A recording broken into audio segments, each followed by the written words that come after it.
नमस्कार। 2022 के अंदर सिल्वर का क्या आउटलुक रहेगा, आज हम इस वीडियो में देखेंगे।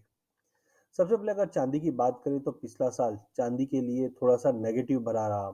हमने पिछले साल में करीबन 8.5% की गिरावट हमने चांदी में आते हुए देखी। इनफैक्ट सबसे ज्यादा गिरावट तो पिछले 6 महीनों में ही देखी है, जहाँ पे हमने 11.5% की गिरावट बनते हुए देखी है। ओवरऑल हमने देखा कि पिछला साल जो था, उम्मीद काफी थी कि चांदी में एक अच्छी खासी तेजी हम देख पाए, बट कहीं ना कहीं जो फैक्टर्स थे वो ज्यादा सपोर्टिव नहीं थे। 2020 के अंदर चांदी में हमने एकाएक जंप जरूर देखा, बट मार्केट बार बार में 72,000 के ऊपर सस्टेन नहीं कर पा रही थी। जहां हम देख रहे हैं कि इंटरेस्ट रेट बढ़ाने की कवायद लगी है यूएस में कि इंटरेस्ट रेट जल्द बढ़ सकती है, उसके चलते भी प्राइजेस में कहीं ना कहीं दबाव बना था। नो डाउट इंडस्ट्रियल डिमांड में भी हमने देखा कोविड के चलते जो डिमांड है वो ज़्यादा निकल नहीं पा रही थी, जिसकी वजह से भी प्राइजेस में कहीं ना कहीं थोड़ा दबाव था। बट अच्छी बात यह भी है कि इंडिया में ईटीएफ लॉन्च हो रहे हैं, जिसकी वजह से डिमांड में इंप्रूवमेंट होते हुए दिखाई दे सकते हैं। ओवरऑल हमने देखा है कि इकोनॉमी जैसे से रिकवर हो रही है, तो जो चार्म गोल्ड और सिल्वर का रहता है वो कमी आते हुए हमने चांदी में 2021 के अंदर आते हुए देखी है। बट 2022 का जो साल है वो थोड़ा अलग होगा, क्योंकि हम एक तरफ देख रहे हैं कि मैक्रो इकोनॉमिक्स में अभी भी अनसर्टेनिटी बनी हुई है, चाहे इन्फ्लेशन को लेकर या कोविड की चीजों को लेकर।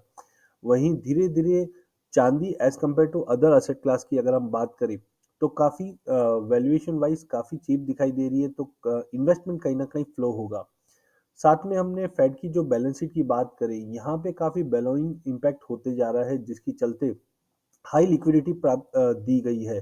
तो कहीं ना कहीं जब भी लिक्विडिटी दी जाती है तो इन्फ्लेशन कंसर्न्स होते हैं, इन्फ्लेशन कंसर्न्स को देखा जाता है तो सोने और चांदी को एक अच्छा सपोर्ट मिलता है।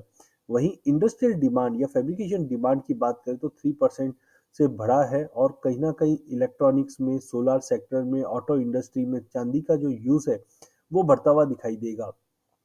वहीं अगर हम म्यूचुअल फंड की बात करें तो इंडिया में ऑलरेडी आईप्रू का, निपॉन का और आदित्य बिरला का सिल्वर ईटीएफ लॉन्च हो चुके हैं, जिसके चलते कहीं ना कहीं डिमांड में एक अच्छी खासी पॉजिटिवनेस दिखाई देगी। वहीं थोड़े वीकनेस भी है, क्योंकि जिस ढंग से हमने देखा कि फेड ने कमेंट किया है इंटरेस्ट रेट पे, या गोल्ड सिल्वर रेशियो में हमने जो वापस जंप आते हुए देखा था, ये कहीं ना कहीं थोड़ा कंसर्निंग है। सीएफटीसी की सीओटी की रिपोर्ट है, यहाँ पे हमने देखा कि नेट लॉन्ग पोजीशन भी कम हुई थी। बट ये टेम्पररी चीजें हैं जो ऑलरेडी हमने देखा है। बट इम्पोर्टेंट 2022 के लिए जो रहेगा वो सिल्वर इंस्टीट्यूट की रिपोर्ट है, जहाँ पे सिल्वर डेफिसिट बताई जा रही है।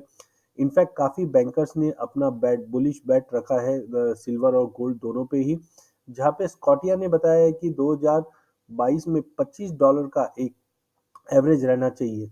तो ओवरऑल मनी सप्लाई भी बढ़ी हुई है, हाईएस्ट लेवल पे है, जिसकी वजह से भी सोने और चांदी को सपोर्ट मिल रहा है। थोड़ा बहुत डिमांड कंजम्पशन है, कोविड को कंसर्न बना हुआ है, ईटीएफ के अंदर होल्डिंग भी बढ़ी नहीं है।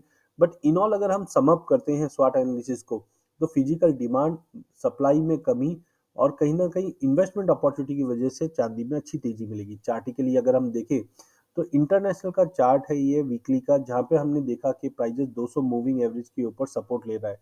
अनलेस एंड अनटिल $21 का लेवल ब्रीच नहीं करता है, हम लोग एक अच्छी तेजी देख सकते हैं, जो इचिमिको क्लाउड के अंदर जाता हुआ दिखाई देगा 25-26 $26 के करीब। वहां से थोड़ा बहुत पुल बैक आ जाए, बट सेकेंड हाफ तक हम 28.5 से $30 तक का लेवल देख सकते हैं। बट ध्यान रखिए, अगर हमने $30 का लेवल ब्रीच कर दिया, जो हमने 2020 और 21 में भी छूते हुए देखा, तब जाके प्राइजेस $35 भी दिखा सकती है, और इसकी प्रोबेबिलिटी काफी ज्यादा है, जिस ढंग से बेस मेटल में हमने जबरदस्त तेजी देखी है।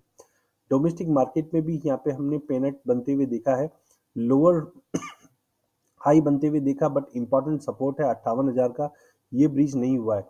कहीं ना कहीं प्राइजेस 58-60,000 का सपोर्ट लेते हुए अपसाइड जाने की कोशिश करेगी, जो करीबन 66,000 तक का लेवल, 66,500 तक का लेवल हम फर्स्ट क्वार्टर में देख पाएंगे। ओवरऑल लगता है कि 72 का इमीडिएट टारगेट, और लॉन्ग टर्म में हम 84,000 तक का भी टारगेट चांदी में देख पाएंगे। तो अगले 3 महीने के लिए जो टारगेट रहेगा वो 66,500 का रहेगा।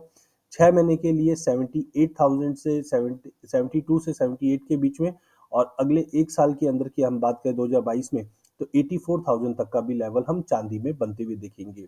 ओवरऑल चांदी 2022 में सबसे ज्यादा परफॉर्मिंग करने वाली कमोडिटी बनेगी। धन्यवाद।